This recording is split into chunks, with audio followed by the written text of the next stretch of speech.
Hi,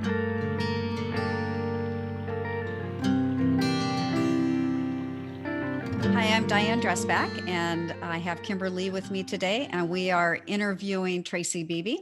And Tracee is a chapter writer in the book From Us for You, Inspiring Stories of Healing, Growth, and Transformation. Thanks for being with us today, Tracee. Appreciate it. Thank you. Thank you. I'm so excited and honored to be a part of this project. It's just such a wonderful experience, and I think it's going to be important for people. So I'm excited to get it out there.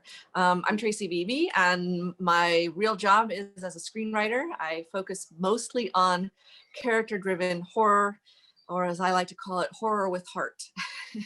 And I live on a little farm out in Texas with my rescue horses and my rescue dogs in a little cabin, and I just write all day long. That's good. That sounds fun. And now, Tracee, I met you when I lived in Austin, and I think it was around 2017 or so. And we had a mutual friend. I don't know who it was now. I don't remember who it was that said, No "Oh, idea. you guys should meet up to talk screenwriting." So we did meet up and have a chat, and it was wonderful. And you've had a lot of your short films that you've written. You've won awards, and Mhm. tell us about the horror with heart. I mean, that sounds Well, I think that it's funny because if you know me at all, I'm the like rainbows and unicorns, everybody love each other kind of a person. And so to write horror seems very out of character. But the truth is, I really feel that horror at the heart of it is about hope. We're seeing characters similar to stories in our book, really going through these sort of unimaginable, terrible situations, and then coming out the other side of it and being better for it, or at the very least, getting back at the bad guys and surviving. And so that's when I'm writing my screenplays. That's what I'm trying to tell. I'm trying to tell those stories of perseverance, of fighting against the odds, of rising up against monsters. And on the screen, these are stories about monsters and blood and bad guys and whatever, but they're really allegorical to real life situations. And so that's what has drawn me to that. When we first moved to Texas in 2016, I really made it a goal to build my tribe and find other screenwriters like yourself and other filmmakers, and start really putting together, that tribe that you kind of need when you're a creative. And as part of that, we made several short films. My first was Dog Years, which is available on YouTube if you want to check it out. Make sure you bring your tissues, because it is a heartbreaker, but it's beautiful and it's sweet. It's very short, but it was one of the things that I was trying to do with that film. It was kind of my love letter to all of the old dogs that I've had in my life that have been there, by my side through all the turmoils that we go through, but also to see how much heart and emotion and drama and all that I could bring into a very, very short story. So the movie is only 4.5 minutes long, but I've had people reach out to me and say, you told more in that story than many feature films I've seen. And so that was really powerful, and it was empowering, and it was also really exciting to kind of see, okay, I can tell really tight stories, which is really important when you're screenwriting. Your scenes have to matter. They all have to be very succinct, and they all have to kind of flow into the next. And there's not room for a lot of fluff. So I got really good at that in my short filmmaking. And now my feature films are starting to get picked up out in Hollywood, and things are starting to pick up for me in that realm. So it's exciting. That is exciting. And wow, it's so challenging to take a short film and tell a story, because you only have minutes. And Yep. I would think that it would be kind of hair raising to go from making a short film to full feature, because what am I going to do with all this space and time? Well, So, that's why I don't write novels. I and definitely don't have the attention span for a full novel. So screenplays and feature films are like a really good fit for me. right. And speaking Never of, say never, though. Never say never, yes, Tracee. I never thought I would write one either. I've got like 9. So just, so speaking of books, you I haven't met you before, so this is really a wonderful opportunity. Thank you. And I am excited to read this book. I'd really like to know just give me a little sneak preview into what you wrote, what your chapter's about, without giving the beauty of it Without away. giving it away. Yes, please. Well, before I became a screenwriter, I was a horse trainer actually for most of my life. And so basically since the age of 10, I was never off the back of a horse. And when I got into in my 30s, started doing a lot more horse rescue. And, just a lot of difficult situations that we would come across during those rescues. But on the other side of that, horses have been by my side through the most difficult situations of my life. And I always learned something from them. And I always learn something that has helped me through, to become a better person, or to find strength, or to grow in some way. And that's part of why I did, why I was a horse riding instructor for so long. And I had a horse riding school. And it was so important to me to share that with other people.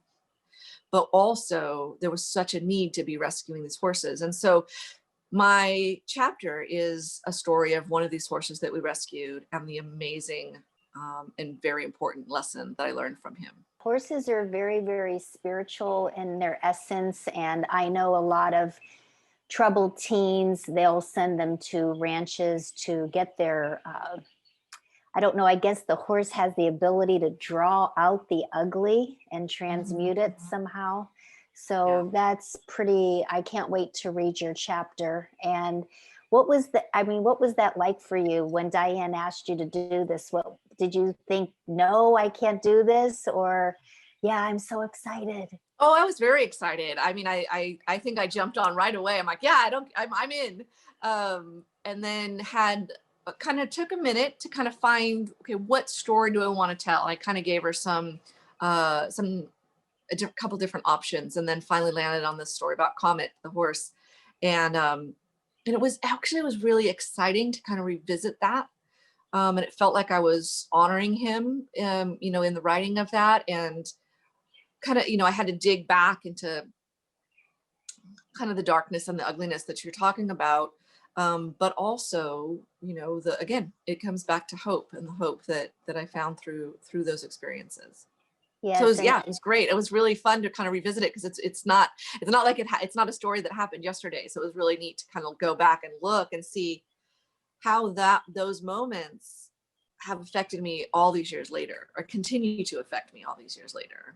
yes, and that's been a little small underlying theme throughout all of these interviews is a lot of the authors have to go back and visit a place that they may have put the tombstone on it.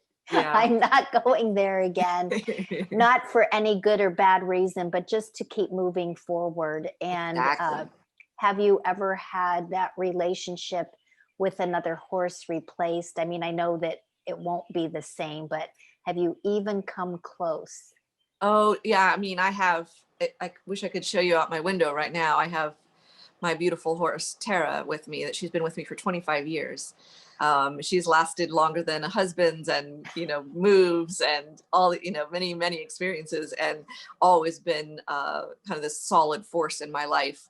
And actually, Comet wasn't my personal horse. He was a horse that we rescued through the nonprofit that we had started. And just kind of nursing him back to health and seeing how he interacted with the volunteers at the rescue center was a big part of that whole healing for me. So would you say that you'd rather rescue than perhaps breed. Oh, adopt, don't shop, always. Yes, 100%. Yeah. Yeah, What? unfortunately, horses. People love horses. Even people that aren't horse people, you see them on the big screen or you read books about them and you fall in love with them. And so the horses have always been romanticized in our culture to a lot of degree. And but the flip side of that, of course, is that horses are very expensive to take care of, and actually are, unlike a dog, aren't really a tamed animal. They're more of a wild animal that has been, domestic. I can't pronounce that word right. Domesticated. Domesticated. Thank you. And there's some people get a horse and then they realize they can't take care of it, or they realize they're afraid of it or whatever, and then the horses, just unlike a dog who may have one or two owners through its lifetime, a horse will have usually at least 5 or 6 homes, usually in lesser and lesser quality throughout its lifetime, and very often ends up, the old saying, ending up at dog food is not a euphemism. Oh, that's so Mhm. sad. And yeah, one time I had an animal show. It was called The Animal Rescuers, and we did heartfelt stories on people who did rescue. And I think the thing that happens the most is people just don't do their research prior to inviting this Yeah. animal into their lives. And so that's the reason for so many transitions from home to home. And Yeah. so, what would be your one bit of advice for somebody that is, into rescue or wants to take the journey that you're taking right now? It's a Easiest. lifetime commitment, Yes. or it should be. And I think that with horses in particular, they've been a tool in our society, right? They were our plow, they were our transportation, and they were used for cattle work and that sort of thing. And the shift from that is getting better, but there's still seems to be this thing where, once the horse has outlived its purpose, it's no longer useful in my life, I will sell it and give it a good home. But those good homes are harder and harder to find, especially as hay prices go up and land prices. There's so much of that. So if you're wanting to get involved with horses, there are so many beautiful, wonderful horse rescue organizations that would love to have you volunteer. Go spend time there, fall in love with a horse there, maybe sponsor a horse there. And then you're saving not only that horse's life, possibly your own, but also the horse that horse, is taking the space of in that organization. Thank you for saying that. That's so educational right now and very much key for someone who's thinking about it. So you're a screenwriter, you're a filmmaker, and now you're an author. Where else do you see your life taking you down the road in about 5 years? Can you Well, see that far? yeah, absolutely. I do a lot of visualization and goal setting and all of that. So, the big focus is the screenwriting. I've been working really hard at that career for 11 years now, and there's some really exciting things coming down the pipeline there. A lot of what I want to do, though, is about inspiring other women, especially women who maybe are pivoting, right? So I was a horse trainer until I was 40, and then it was time, and I had to shift. And so then I changed my whole career, and everybody says you don't know anybody in Hollywood, and you don't know how to screenwrite, and you're too old or whatever. And so I want to inspire other women to success through my own success. That is beautiful. Yeah, that is. So I have to ask this, and we are asking of all the authors. So do you have some time in your life where you had a failure, you failed at something and you learned something from that was so profound, it's almost like you say, oh, I'm kind of glad that happened because I learned this. Man, every single day. You just have to pick one. I think the biggest, oh, can I talk about this without crying? The biggest, the biggest It's okay. one was that pivot that I'm talking about. So I'd been, all I wanted from the time I was 5 years old was to be a professional horsewoman in some way. First, it was to be a veterinarian, and then a champion Olympic rider or whatever. And then, and then I became a professional horse person. And I built that career and had the biggest riding school in the county for a few years and rescued many, many horses and, was champion this and champion that. And that was my life. And then I got Lyme disease and it took everything from me. It took my mobility, it took my strength, it took my courage. And took my business. I couldn't ride anymore. I couldn't even hardly be around the horses for multiple reasons, including just too weak. And that was losing that vision of myself. God, it's been so long, and it's still emotional. If I wasn't that person, then who even was I? And so I failed at that. I had to let it go. And then I was dying for a couple of years. And then there came a day where I had to realize I had to either get busy living or get busy dying. Like there was no more this sort of limbo. And that day, a flyer came in the mail for a screenwriting class, a couple of miles from my house. So I couldn't drive anymore. I was in a wheelchair. But that was close enough by that I could get there. And I loved writing as a kid, and movies, especially during my illness, movies were such an escape for me.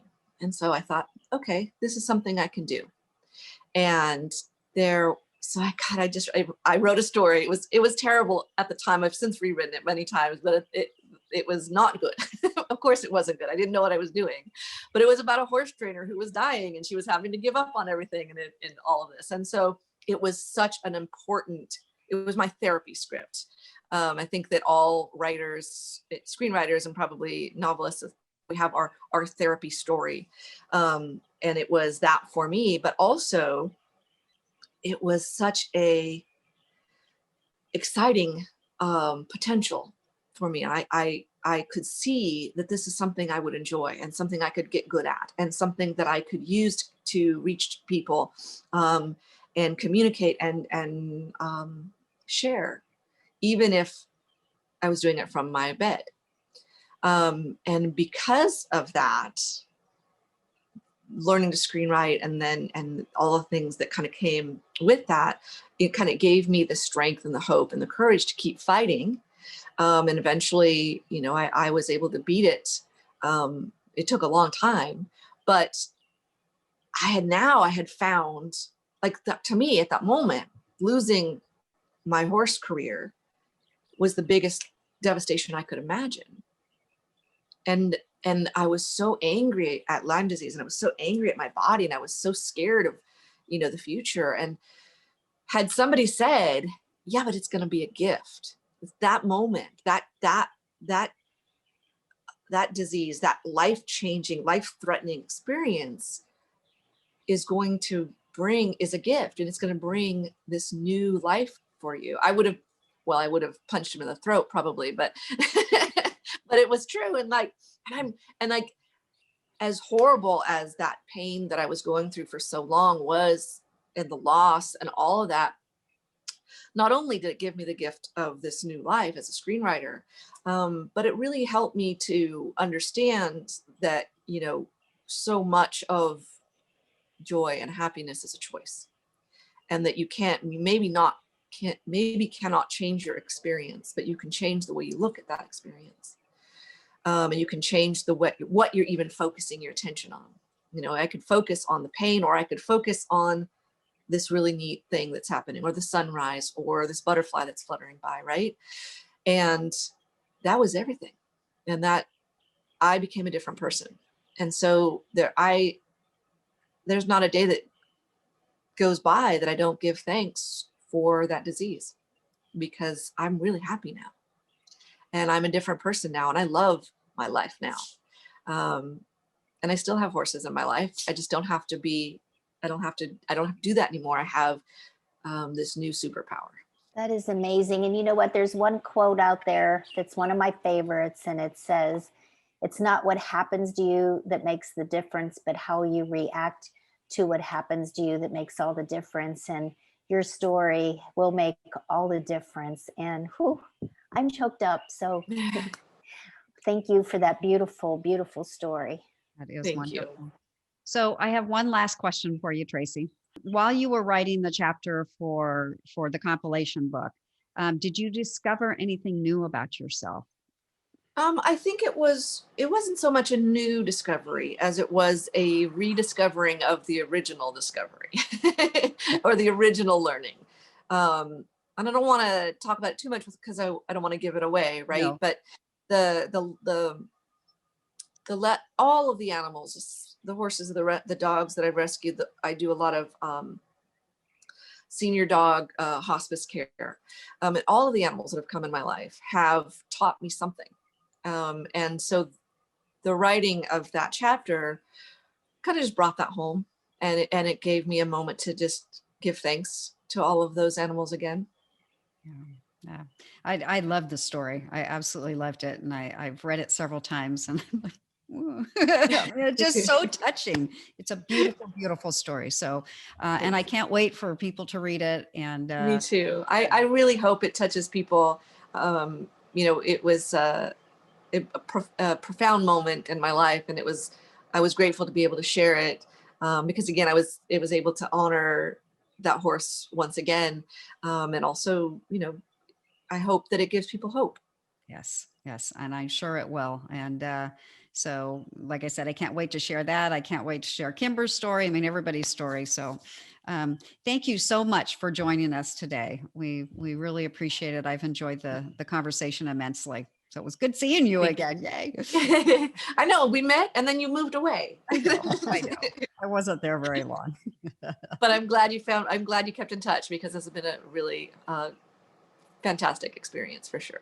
Thank you. Thank you. So, and thank you for watching. And if you'd like to share the video, please feel free. If you'd like more information about the book, you can go to FromUsForYou.com and get the details there. So thank you for joining us, and make it a hopeful day.